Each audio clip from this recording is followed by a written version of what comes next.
Hi friends, Karthi Revathi சீரியலுக்கான அப்டேட்டை தான் இந்த வீடியோவில் பார்க்க போகிறோம். வாங்க வீடியோக்குள்ளே போகலாம்.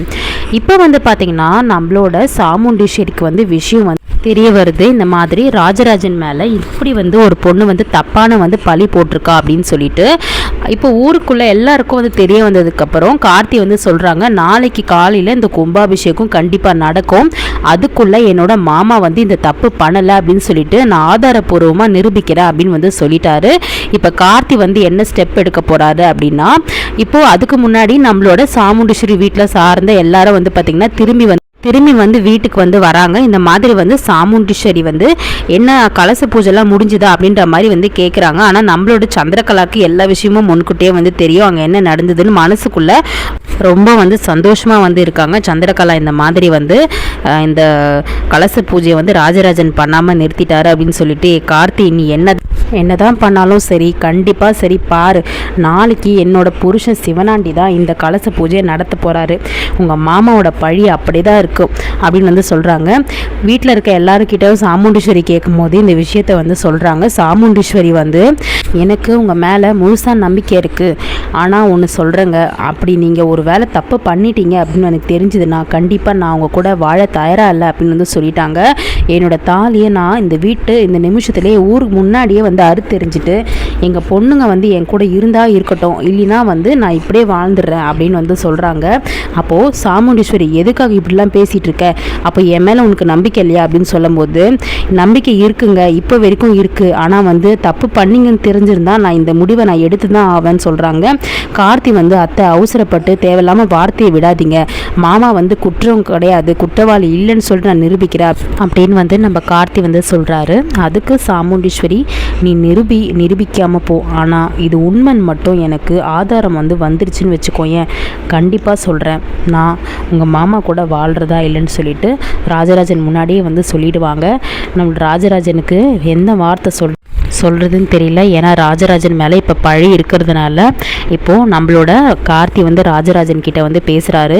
மாமா நீங்கள் எதை பற்றியும் வருத்தப்படாதீங்க, எனக்கு உங்கள் மேலே முழுசாக நம்பிக்கை இருக்குது, கண்டிப்பாக சொல்கிறேன், நான் நாளைக்கு உங்களை நிரபராதின்னு சொல்லிட்டு நிரூபிக்கிறேன், கண்டிப்பாக நீங்கள் கொஞ்சம் வருத்தப்படாமல் இருங்க, இதெல்லாம் நம்மளுக்கு தெரியும், நம்ம சுற்றி எதிரிங்க தான் இருக்காங்க, முக்கால்வாசி சொல்லவா வேணும், உங்களுக்கு தெரியாதா, அதுக்கோசம்தான் இந்த மாதிரி இந்த விஷயம் நடக்கக்கூடாது, கலச பூஜை நடக்கக்கூடாதுன்னு சொல்லிட்டு எனக்கு என்னவோ சிவனாண்டி அவங்க சித்தப்பா இல்லை இந்த வீட்டில் இருக்கிற சந்திரகலா இவங்க மேலே தான் சந்தேகமாக இருக்குது அப்படின்னு சொல்லிட்டு, அது எப்படி மாப்பிள்ளை நிரூபிக்க போகிற அப்படின்னு சொல்லிட்டு சொல்லும்போது, அதுக்கு என்கிட்ட ஒரு வழி இருக்குது மாமா, நீங்கள் கொஞ்சம் ஃபீல் பண்ணாமல் இருங்க அப்படின்னு சொல்லிடுறாரு கார்த்தி.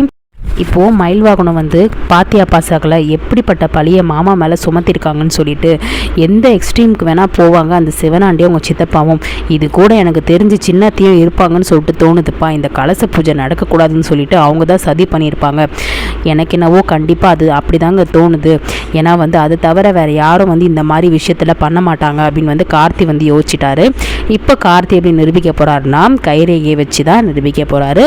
அந்த நகையில் பட்ட கைரேகை ராஜராஜன் அந்த நகையை தொட்டிருக்காரா அப்படின்றது தான் இப்போது ஒரு கேள்விக்குறியாகவே இருக்குது. கண்டிப்பாக ராஜராஜன் தொட்டிருக்க மாட்டார். ஏன்னா அந்த லேடி என்ன சொல்கிறாங்க, ராஜராஜன் கையால் இந்த விஷயத்தை இந்த நகையை எனக்கு கொடுத்தாரு, செலவுக்கு காசு இல்லை அப்படின்னு சொல்லிட்டு, ஆனால் அந்த கைரேகையை எடுத்தால் கண்டிப்பாக தெரிஞ்சிடும் யார் யார் தான் அதில் இருக்கும்னு சொல்லிட்டு. சந்திரகலா அதில் இருந்ததுன்னா கண்டிப்பாக சந்திரகலா மாட்டுவாங்க. அது மட்டும் இல்லை, அதில் ராஜராஜன் கைரேகை இல்லாமல் இருந்தாலும் ராஜராஜன் எப்படின்னு சொல்லிட்டு மனப்பூர்வமாக நிரூபிச்சிருவார் நம்மளோட கார்த்தி. இன்னொரு பக்கம் நம்மளோட ரேவதியுமே கஷ்டப்பட்டுட்டு இருக்காங்க. எங்கள் குடும்பத்துக்காக இவ்வளோ போராடிட்டு இருக்கீங்க மாமா, அப்பாவே பாவம் இப்போ தான் குணமாகி வந்தார், அதுக்குள்ளே இப்படிப்பட்ட ஒரு பழி சுமந்து போச்சு அப்படின்னு சொல்கிறாங்க. பரவாயில்ல ரேவதி, ஒன்றும் பிரச்சனை இல்லை, அதெல்லாம் பார்த்துக்கலாம், எப்படியாச்சும் நான் நிரூபிக்கிறேன், நாளைக்கு ஒரு நாள் தான் டைம் இருக்குது, அதுக்கப்புறம் நான் துபாய் போகிறேன் அப்படின்ற மாதிரி சொல்கிறாரு. இப்போ நம்மளோட கார்த்தி தைரியமாக சந்திரகலா இவ்வளோ தூரம் சந்திரகலா இந்த பழியை சுமத்துறாங்க, அதாச்சும் நம்மளோட ராஜராஜன் மேலே இவ்வளோ ஒரு பழி சுமத்துறாங்க அப்படின்னா, துபாய் போகிறாரு கார்த்தி, 2 நாள் தான் அவன் இங்கே இருப்பான், அதுக்கப்புறம் அவன் இருக்க மாட்டான் அப்படின்னு சொல்கிறாங்க. ஸோ அதனால் தைரியமாக சிவனாண்டி கிட்ட கார்த்தி 2 நாள் தான் இந்த ஊரில் இருப்பான், அதுக்கப்புறம் அவன் துபாய் போயிடுவான், அதனால் நம்மளுக்கு பிரச்சனையே இல்லை, இப்போ என்ன தான் நிலவரம் சந்திரா அப்படின்ற மாதிரி கேட்டுட்ருக்காரு நம்ம சிவனாண்டி சந்திரகலா கிட்ட. அப்போது எங்கள் அக்கா வந்து தீர்மானமாக வந்து சொல்லிட்டா, நீ மட்டும் நிரூபிக்காமல் விட்டுட்டினா உங்கள் மாமாவை நீ கையோடு கூட்டிகிட்டு போயிடு, அது மட்டும் இல்லாத இந்த தாலியை நான் தெரிஞ்சிடுறேன், இந்த மாதிரி ஒருத்தரோட நான் வாழ விருப்பம் இல்லை, எனக்கு இப்போ வரைக்கும் நம்பிக்கை இருக்குது, ஆனால் ஒரு வேளை அவர் தப்பு பண்ணிட்டாருன்னு சொல்லிட்டு தெரிஞ்சதுன்னா கண்டிப்பாக சொல்கிறேன், நான் வந்து இந்த விஷயத்தை நான் பண்ணியே தீருவேன், என் பொண்ணுங்க இருந்தாலும் இல்லைனாலும் பரவாயில்ல, இந்த மாதிரி ஒரு அவமானமான வாழ்க்கை எனக்கு தேவையில்லை அப்படின்னு வந்து சொல்லிடுறாங்க. இப்போயே வந்து பார்த்திங்கன்னா நான் வந்து குடும்பத்து முன்னாடியும் சரி வெளியே வந்து தலை காட்ட முடியாத அளவுக்கு இவர் வந்து பண்ணிட்டாரு அப்படின்ற மாதிரி மொத்தமே வந்து ராஜராஜன் மேலே பழி போடுறாங்க அப்படின்ற மாதிரி நம்மளோட சந்திரகலா வந்து இப்போ தான் கேட்குறதுக்கே சந்தோஷமாக இருக்குது. சந்திரா, எப்படியோ முடிஞ்ச அளவுக்கு நம்ம நேற்று வந்து கலச பூஜை நிப்பாட்டிட்டோம், நாளைக்கு அந்த கார்த்தி வந்து நிரூபிக்கவே கூடாது, அதுக்கு என்ன பண்ணுறதுன்னு மட்டும் யோசி அப்படின்ற மாதிரி வந்து சொல்கிறாங்க. அவனால் எப்படிங்க நிரூபிக்க முடியும், இது பொம்பளை கேஸு, கண்டிப்பாக அவனால் நிரூபிக்கவே முடியாது, நம்ம என்ன தான் பண்ணுறான்னு சொல்லிட்டு பார்க்கலாம் அப்படின்னு சொல்லிட்டு பாரும்போது கார்த்தி மாதம் ஒரு பொருள் எடுத்துகிட்டு வருவார். என்ன அப்படின்னு சொல்லிட்டு பார்த்திங்கன்னா கைரேகை, அதாவது வந்து கைரேகையை வந்து பதிவு பண்ணுறதுக்கு எடுத்துகிட்டு வருவார். இப்போது அந்த நகையை வந்து பார்த்திங்கன்னா நம்மளோட குடும்பத்தில் இருக்க எல்லாரும் வந்து அதை தொட்டிருப்பாங்க. இப்போது ராஜராஜன் கை வந்து அது வந்து தொடலை. ஸோ அவர் வந்து அந்த நகையை வந்து எடுத்தாரா அப்படின்றது தான் இப்போ கேள்விக்குறியாக இருக்குது.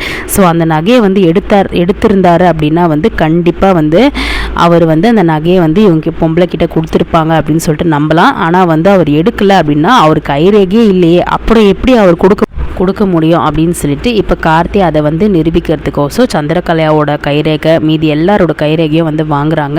அந்த நகையை வந்து பார்த்திங்கன்னா நம்ம ரேவதி, ரோகிணி இவங்க எல்லாருமே வந்து தொட்டிருப்பாங்க. பெத்த அப்பா மேலே யாரும் பழி போட மாட்டாங்க. ஆனால் நம்மளோட சந்திரகலா அந்த நகையை இன்னும் தொடலை. அதை கார்த்தி முன்கூட்டியே வந்து பார்த்திங்கன்னா சாமுண்டீஸ்வரி கிட்ட வந்து சொல்லிடுவாங்க, அத்தை இந்த நகையை அவங்க தங்கச்சிக்கிட்ட நீங்கள் கொடுத்துருக்கீங்களா அப்படின்னு கேட்கும்போது, இல்லை மாப்பிள்ளை, எப்பயுமே நான் தான் யூஸ் பண்ணுவேன், நான் தான் போடுவேன், என் பொண்ணுங்க கூட இந்த நகையை எடுக்க மாட்டாங்க அப்படின்னு வந்து சொல்லியிருப்பாங்க. அப்போ வந்து பார்த்திங்கன்னா வந்து சரி அத்தை, அப்போனா உங்களோட தங்கச்சியோட கைரேகை இதில் இருக்கக்கூடாது, இருந்துச்சு அப்படின்னா நான் அவங்கள குற்றம் சொல்லுவேன், அது மட்டும் இல்லை மாமாவோட கைரேகை இதில் இருக்காது, ஏன்னா மாமா தப்பு பண்ணல அப்படின்னு வந்து சொல்லிடுவாங்க. இப்போ அதை தான் வந்து போலீஸ்கிட்ட கொடுத்து கைரேகையெல்லாம் எடுத்து நிரூபிக்க போகிறாரு நம்மளோட கார்த்தி. அது மட்டும் இல்லை நம்மளோட சந்திரகலா தான் இந்த குற்றத்தை பண்ணாங்க அப்படின்னு சொல்லிட்டு வேறு லெவலாக நிரூபிக்க போகிறாரு. ஏன்னா சந்திரகலாவோட கைரேகை அதில் மாட்ட போது. ஸோ சந்திரகலாவுக்கு கார்த்தி இப்படிப்பட்ட ஒரு முடிவு எடுத்ததும் தூக்கி வாரி போட்டுருச்சு, என்ன பண்ணுறதுனே தெரியல அப்படின்னு சொல்லிட்டு அப்போ சிவனாண்டிக்கு ஃபோன் பண்ணி சொல்லுவாங்க, இந்த மாதிரி இவன் கைரேகை எடுத்துகிட்டு போயிட்டாங்க, என்னோட கைரேகை அதில் மாட்டிருக்கு. எப்படி சந்திரா? ஆமாங்க, நான் தானேங்க நகையை எடுத்து கொடுத்தேன், எங்கள் அக்காவோட பீரோலேருந்து போயிட்டு நகையை எடுத்து அந்த பொம்பளை கிட்ட நான் தானே கொடுத்தேன், இப்போது அந்த பொம்பளை வந்து என்னை வந்து காட்டி கொடுத்துட்டா நான் என்ன பண்ணுறது அப்படின்னு சொல்லிட்டு சொல்கிறாங்க. இப்போ நம்மளோட கார்த்தி மாதம் நிரூபித்து இந்த கலச பூஜையை நடத்த போகிறாங்க. அடுத்தடுத்த எபிசோடில் கார்த்தி இருப்பாரா அப்படின்றது டவுட்டு தான். ஆனால் வந்து துபாய் போகிறாங்க அப்படின்ற மாதிரி பேச்சு வந்து எடுப்படுது. ஏன்னா சந்திரகலா வந்து சொல்கிறாங்க. ஸோ கார்த்தி வந்து வேறு எதனா ப்ரோக்ராமில் பிஸியாக இருக்காரா என்னன்றது தெரியல. ஸோ வெயிட் பண்ணி பார்க்கலாம் நெக்ஸ்ட் அப்டேட்லேயே என்ன நடக்குதுன்னு சொல்லிட்டு. தேங்க்யூ.